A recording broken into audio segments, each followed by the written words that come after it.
And welcome. Let's take a look at our top story on this evening's edition of Today Tonight. The U.S. state of Georgia will hold a full by-hand recount of votes after repeated claims of voter fraud by the Trump campaign.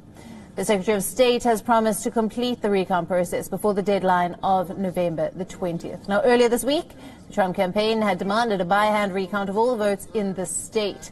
The new plan is to conduct an audit, a recount and a recanvass all at once. Now, as things stand right now, Biden holds a 14,000 vote lead over Donald Trump in Georgia. The matters have been further complicated by the fact that the Secretary of State is declared Republican. Listen in to what he had to say a short while ago. 5 million votes cast. The margin being so close, it will require a full by-hand recount in each county. This will help build confidence. It will be an audit, a recount, and a recanvass all at once. It will be a heavy lift, but we will work with the counties to get this done in time for our state certification. Many of these workers will be working plenty of overtime.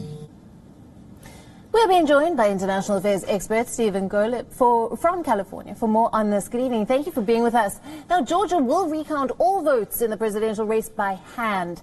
How long is this expected to take? And more importantly, what would it mean if the recount went in favor of the Republicans? Well, it's important to emphasize this recount is, or an audit as they call it, is just a normal matter. When the election is close enough in a given state, in this case in Georgia, they automatically do a recount. It doesn't reflect any suspicions of fraud or anything like this. And in fact, it's important also to emphasize there's been absolutely no proof of any fraud in this state or any other states. In terms of how long it could take, certainly at least a matter of days. I don't think that's been made totally clear. And if in fact the recount involves or results in Donald Trump being declared the winner of that state's electoral votes, then it probably won't make a difference in terms of the total, in terms of Joe Biden being still the winner of the election, given that he's won Pennsylvania and is very, very likely to win a couple of states that are still up in the air, that the final determination of which remain to be decided, but are very, very strongly looking like they'll be pro-Biden. Right, so this then, being a normal matter, does not mean that the instances of fraud have been found. Now, are there any other states where we are expecting a similar situation of a recount or an audit?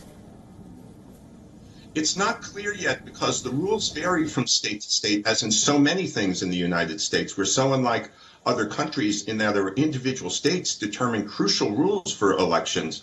But there's the possibility, I believe, in Wisconsin, which was decided by about 20 or 25,000 votes. There's the possibility in other states, but that hasn't been reported on yet in depth. The chances are, again, I want to emphasize, is that the very strong chances are that Joe Biden will come out on top in Georgia and in any other states where there's a recount, because these recounts are just odd things done automatically, and recounts historically have turned up maybe a reversal of dozens or perhaps hundreds of votes due to various errors and the like, rather than the 14,000 in Georgia and even more of a margin in other states. Right, Stephen, take us through the process. What exactly does a by-hand recount mean?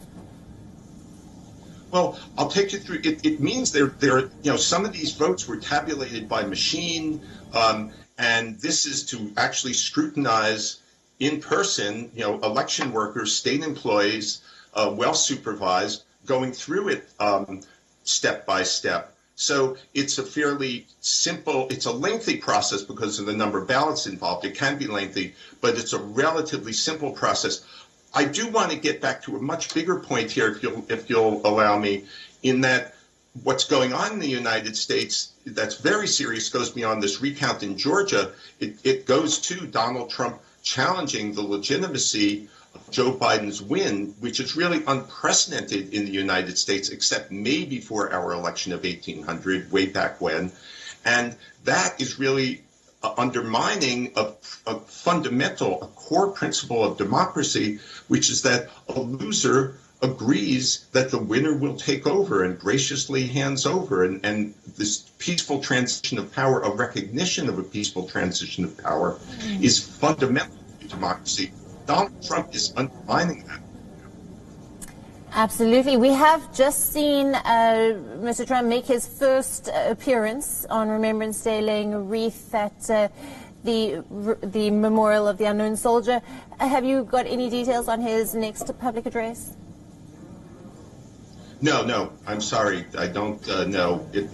With Donald Trump, you never know. He could pop up in the middle of this broadcast with some announcement from the White House or maybe some tweet. But as of now, as far as I know, there are no public appearances scheduled. Stephen, thank you very much for joining us for all the latest there coming from California.